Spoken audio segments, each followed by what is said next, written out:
सच्चिदानंद रूपाय विश्वोत्पत्त्यादि Hathaway तापत्रे विनाशाय श्री कृष्णाय वयं नुमः।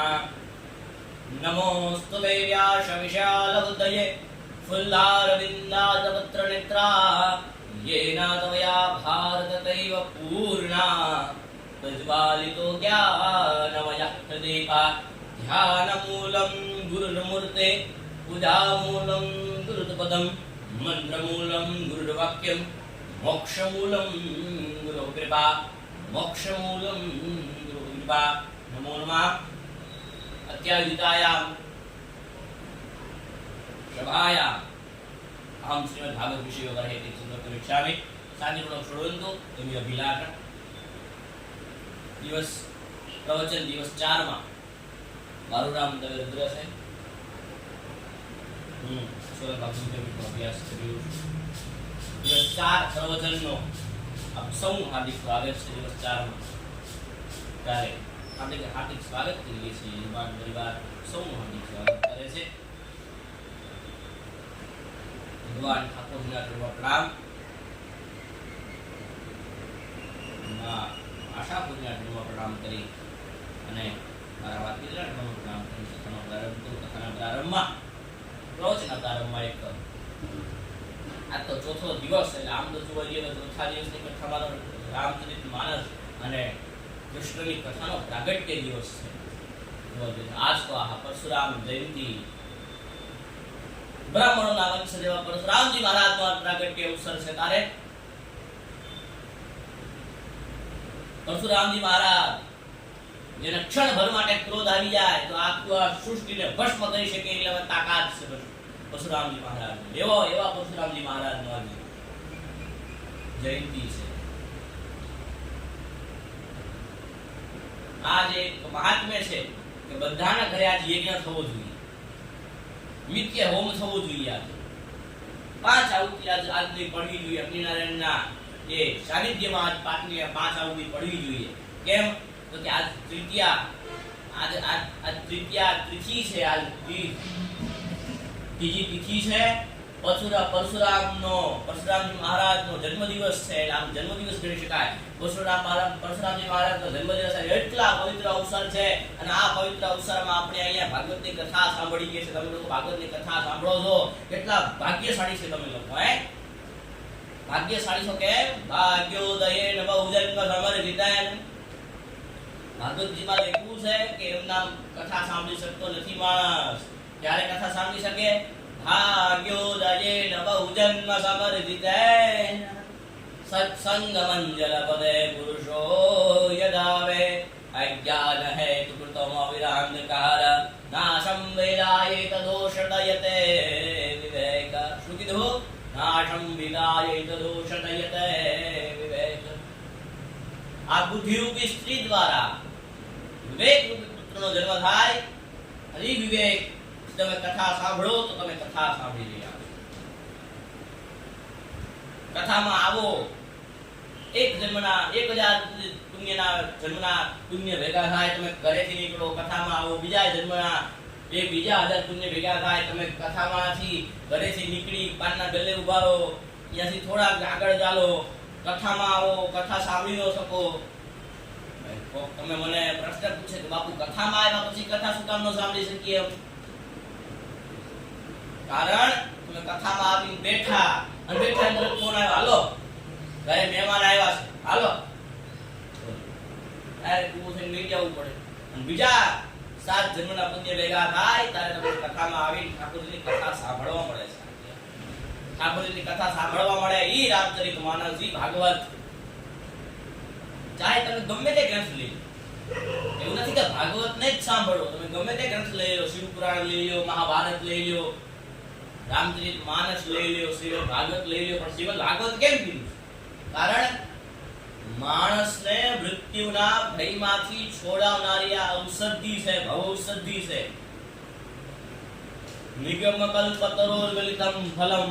નિગમ કલ્પતરોર એટલે પરિપક્વ ફળ છે આ ભાગવતજી, કે જે મૃત્યુમાંથી નહીં, મૃત્યુના ભયમાંથી છોડાવે છે। કાલ વ્યાલ મુખગ્રાસ ત્રાસરેણા હેતવે। શ્રીમગમ ભાગવતમ શાસ્ત્રમ મુક્તિદાનેન ગર્જતી. શું કીધું છે?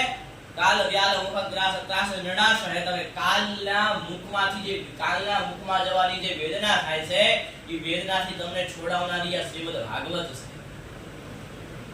કાલ વ્યાલ મુખગ્રાસ ત્રાસ નિર્ણાશ હે. તમે શ્રીમદમ ભાગવતમ શાસ્ત્રમ બલોકીરેણ ભાષિતમ કીધું છે.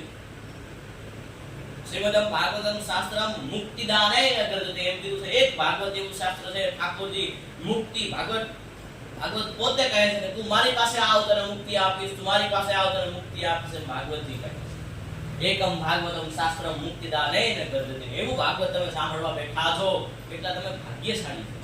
હું તમે કેટલા ભાગ્યશાળી છીએ કે એટલા કથા સાંભળવા આપણે. ભાઈઓનો પ્રેમ બતાવવામાં આવ્યો છે રામચરિત માનસ. ભાઈઓનો પ્રેમ કેવો હોવો જોઈએ? રામચરિત માનસ વાળા ભક્તો તમે ડગલે ને પગલે જીવનના ઉપયોગી થઈ રહ્યું છે. કદાચ તમે ઘરમાં રામાયણ પઢી છે, ભાગવત પડ્યું હશે, પણ જો કદાચ તમે વાંચ્યું નહીં હોય તો જીવનમાં તમે ઉપયોગ નહીં કરી શકો. કદાચ તમે રામચરિત માનસની ચોપાઈ વાંચી હશે, એ તમે ભાગવતના એક શ્લોકો વાંચ્યા હશે, રામચરિત માનસની ચોપાઈ એટલી દિવ્ય છે એ જીવનના ડગલે ને પગલે કદાચ તમે એક ખોટું કામ થઈ ગયું, રામચરિતનો પ્રસંગ જોઈ લો, તમે સાચા રસ્તે લઈ જવાની તાકાત રામચરિત માનસ ધરાવે છે.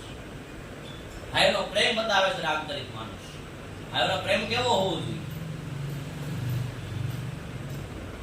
જ્યારે એક કથા છે રામચરિત માનસમાં કે જ્યારે ભગવાન રામ ને બીજે દિવસે વનવાસમાં ભગવાન રામ બીજે દિવસે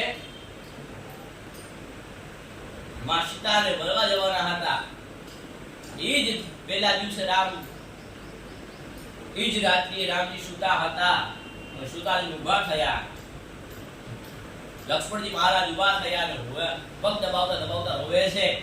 એક આંસુ ઠાકોરજીના ભગવાન રામજીના પગ ઉપર પડે છે, પાદ ઉપર પડે છે. આંસુ પગ ઉપર પડે. એમાં રામજી ઊભા થયા. લક્ષ્મણ તને અયોધ્યાની યાદ આવી છે કે ના? તને માં યાદ આવ્યા છે કે ના? અરે જ્યારે લક્ષ્મણજી મહારાજ જતા હતા ત્યારે એની માતાએ કીધું હતું કે એક રામ તવા અવધ તવા રામ નાહી, રામ તવા અવધ. કે જ્યાં રામ હશે અહીંયા અવધ હશે, જ્યાં રામ નહીં હોય અહીંયા અવધ હશે, આ રામ નહીં હોય, જ્યાં રામ હશે અહીંયા અવધ હશે. રામ કહા અવધ. હવે લક્ષ્મણજી મહારાજ રોયા. રામજીએ પૂછ્યું કે ભાઈ શું થયું, તમે કેમ રડો છો? માની યાદ આવી? ના. અયોધ્યાની યાદ આવે છે? ના. તમે રડો છો કેમ? મને કારણ જણાવો. તારે કીધું કે મને માનો એટલો ડર છે કે કદાચ હું કાલ સવારે તમારા લગ્ન થશે અને કદાચ મારી સેવા, મારા પગની સેવા મારા હાથમાંથી જુટવી જશે. આ ભાઈઓનો પ્રેમ છે સાહેબ. મારા પગની સેવા કાર્ય માટે છૂટી જશે હાથમાંથી. આ લક્ષ્મણજી મહારાજ ત્રેતાયુગનો લક્ષ્મણ આ ભગવાનના પગ માટે, ભગવાનની પગની સેવા માટે, રામના પોતાના ભાઈની પગની સેવા માટે ત્રસ્તો હતો. અતાનો લક્ષ્મણ પોતાના ભાઈના પગ કાપવા માટે પણ રાજી થયો. અતાનો લક્ષ્મણ સંપદા માટે, ધનની સંપદા માટે ખાલી એક સંસારના મોહમાં પડી અને પોતાના ભાઈનું પતન કરી નાખ્યું.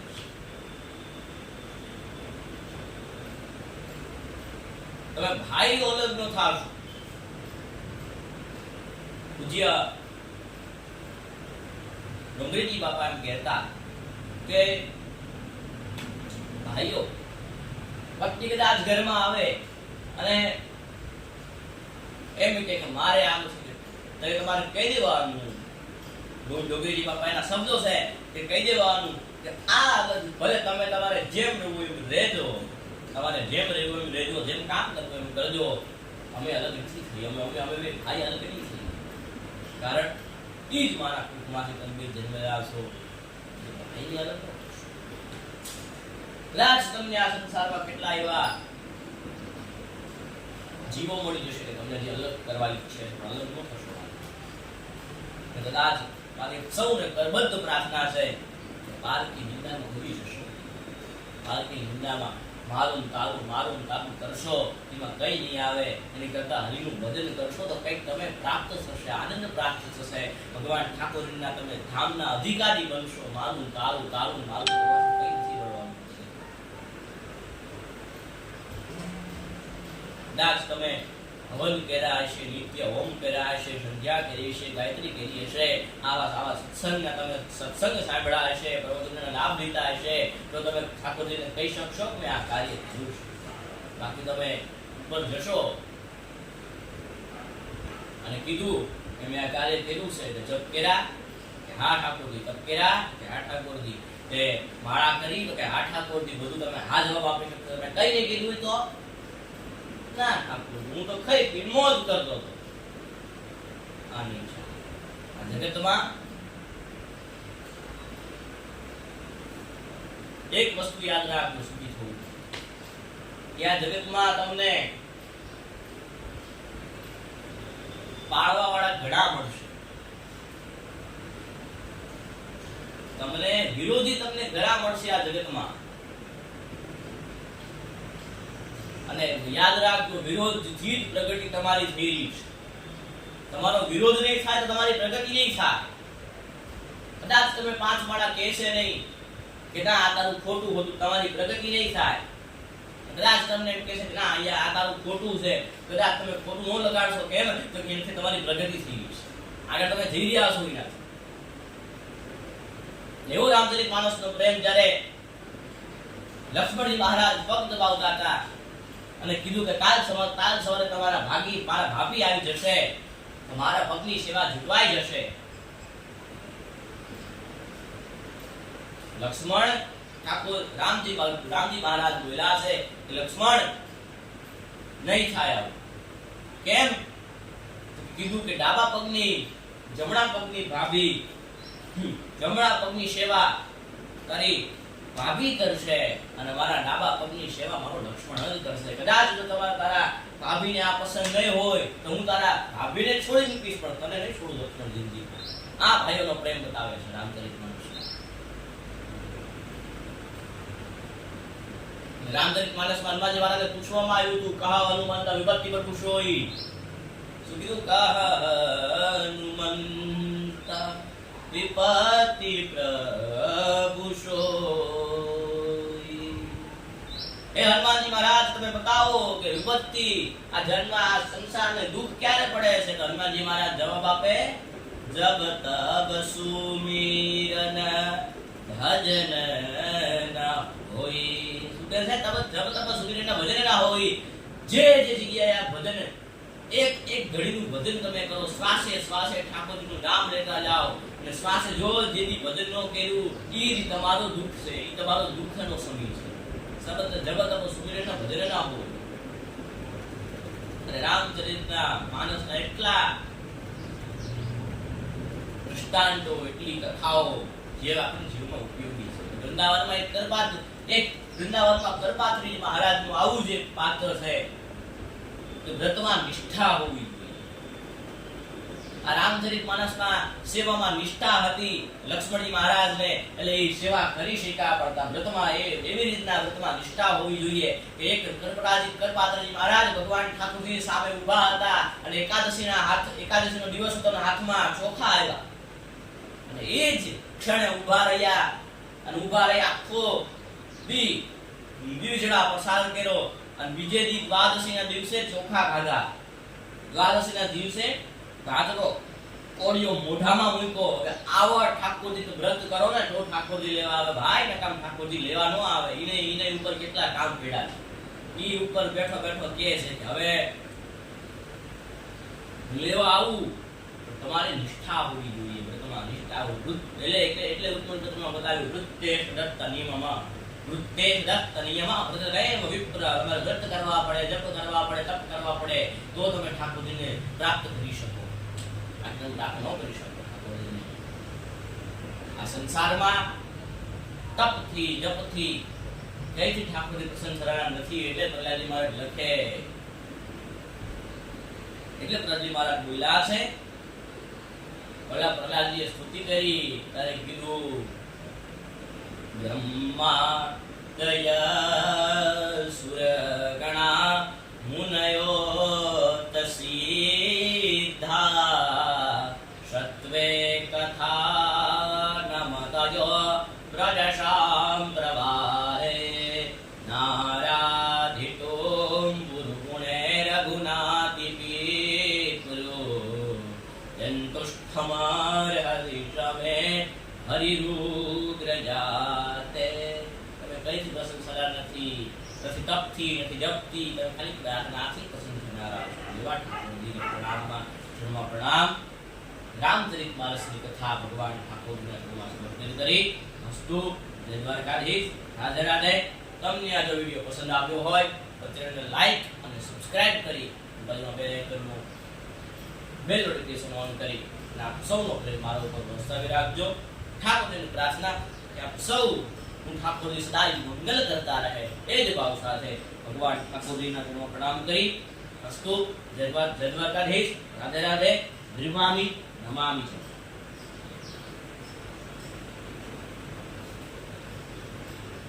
રાધે રાધે.